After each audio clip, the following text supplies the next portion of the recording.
अगर साइंस की इंग्लिश आपको समझ नहीं आती तो ये वीडियो खास आपके लिए है।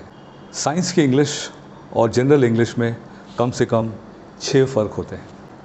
साइंस जो कि फ़िलॉसफ़ी का एक ब्रांच है और इसका मुख्य उद्देश्य एक ऐसे सत्य की खोज करना है जिसे कोई झुठला ना सके। तो इस उद्देश्य के लिए साइंस ने अपनी लैंग्वेज एक ख़ास ढंग से बनाई। साइंस का मकसद एक क्लियर और एग्जैक्ट नॉलेज देना था और एक्सपेरिमेंट्स ऐसे जिसे कोई भी कहीं भी रिपीट कर सके और खुद से चीज़ों को परख सके। जनरल इंग्लिश में अक्सर एक ही शब्द के अनेकों मतलब होते हैं और ये इंग्लिश की सबसे बड़ी समस्या हम जैसे इंडियंस के लिए है। साइंस जो चाहता था कि ये सबको समझ में आए, उन्होंने अपने इस उद्देश्य की प्राप्ति के लिए मोनोसेमिक वर्ड्स चुने। मोनोसिमी और सेमेंटिक्स से आया है। सेमेंटिक्स जो लिंग्विस्टिक्स का एक ब्रांच है जहाँ पर हम शब्द का अर्थ मतलब जानने की कोशिश करते हैं। साइंस के सारे टेक्निकल टर्म्स मोनोसिमिक हैं, यानी कि एक अर्थ वाले, उनका और दूसरा कोई अर्थ नहीं होगा। साइंस की जो सेमी टेक्निकल वोकैबुलरी है उसमें जनरल इंग्लिश वाले वर्ड्स हैं, मगर उनके मतलब को फिक्स कर दिया गया है और इसको बोलते हैं डायरेक्टेड पॉलिसिमी या कंट्रोल्ड पॉलिसिमी।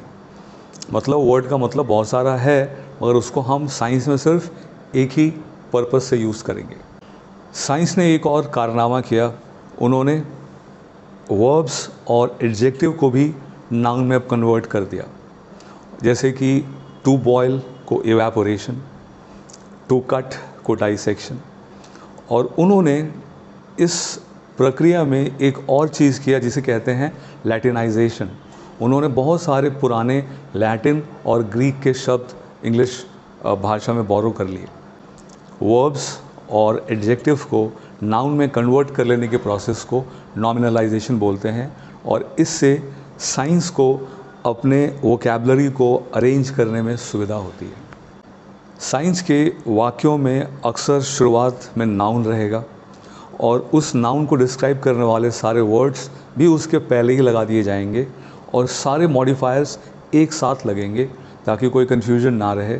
इसीलिए अक्सर इंग्लिश सेंटेंसेस थोड़े डेंस हो जाते हैं। डेंस मतलब घना। इंग्लिश सेंटेंसेस अक्सर पैसिव वॉइस में होंगे क्योंकि एक्सपेरिमेंट किसने किया ये इम्पॉर्टेंट नहीं रहता।